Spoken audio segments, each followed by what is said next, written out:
So we're going to get into some news about some interesting stuff going on with Season of Discovery and everything else. But before we do, let me give you a little reminder of everything happening this week.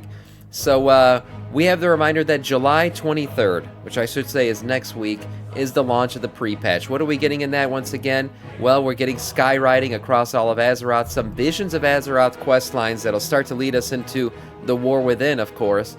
We also have Season of Discovery Phase 4, which I said we'll talk about in a bit. Oh yeah, keep it coming. We also have some interesting stuff coming with warbands, of course, the system that'll really change the game for us. We know that that's coming in.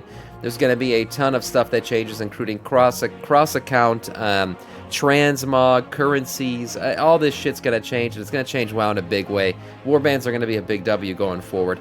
Of course, 1 week later, which will be July 23rd, we're going to see the Radiant Echoes events go live. This is going to be your typical world event, kind of like Invasions. You're going to see a bunch of stuff happening all across Azeroth, really across 4 zones. We're going to see it in Dragonblight, Duskwallow Marsh, Searing Gorge, and Dalaran. These events will be happening frequently-ish, about every hour, but they're going to be happening more and more frequent as we get closer to that August 26th date, which is the launch for Dragonflight, right? So another thing, if you have a 6-month sub, we saw recently that the Hoot of Owlsome Friend is going to be your friend. You'll get this mount and this pet for Classic. Really cool stuff. I actually like the way this mount looks. It's a new take on the Mythic Farrak mount that you'll be able to get if you ever killed him on Mythic. And then last but not least, of course, as I said before, July 23rd, right, is the last time you'll be able to switch characters between your own accounts. So that'll be a big thing. You're going to want to get that done. You will not be able to do it again, at least for the foreseeable future. It looks like they're shutting that service down. And that probably has something to do with warbands and how it's going to affect servers and everything else. But we'll have to wait and see how that turns out.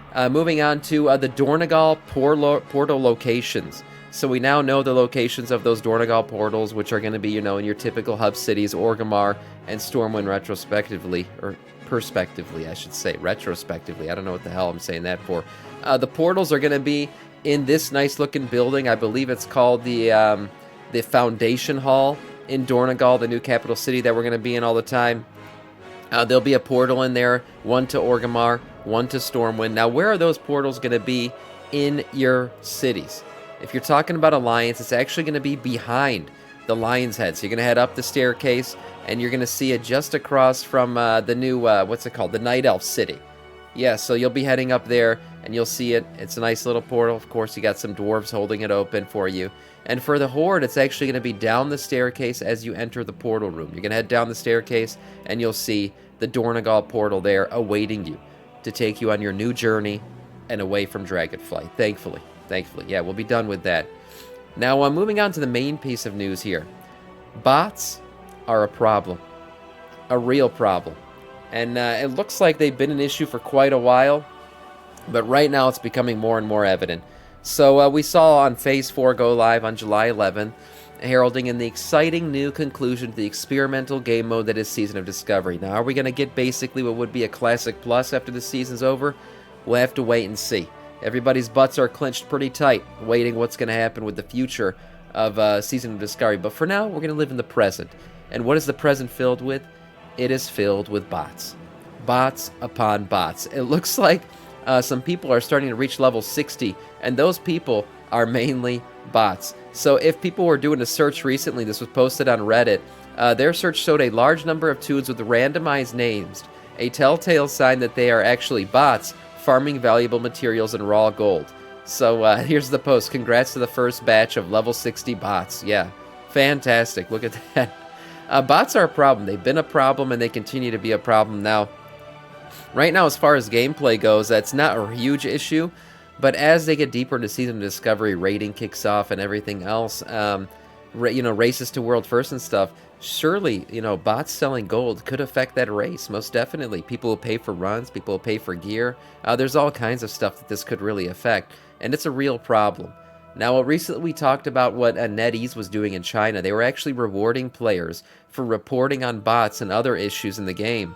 With BattleNet balances. Now, this is not being done through Blizzard. This is NetEase themselves buying this BNet balance and transferring it to people's characters, to people's accounts after they report characters.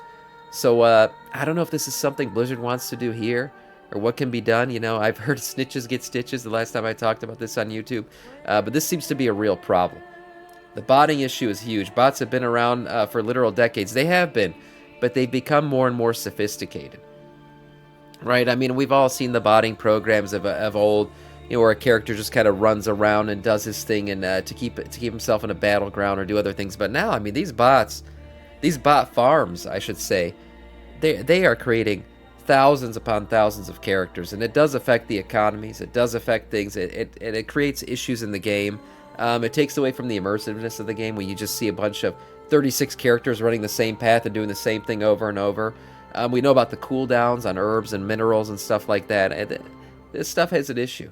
It is.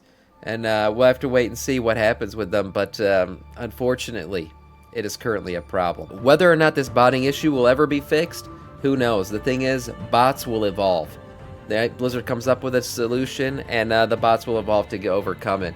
But at the end of the day, maybe this player found, you know, finding and reporting on bot solution is the best one of all. Who knows? Rewarding with BattleNet balances might not be the best option. Could affect things like retail and stuff with WoW buying gold and everything like that. Or people could create bots and then report on their own bots, build up their BattleNet balance, and get gold that way. I don't know.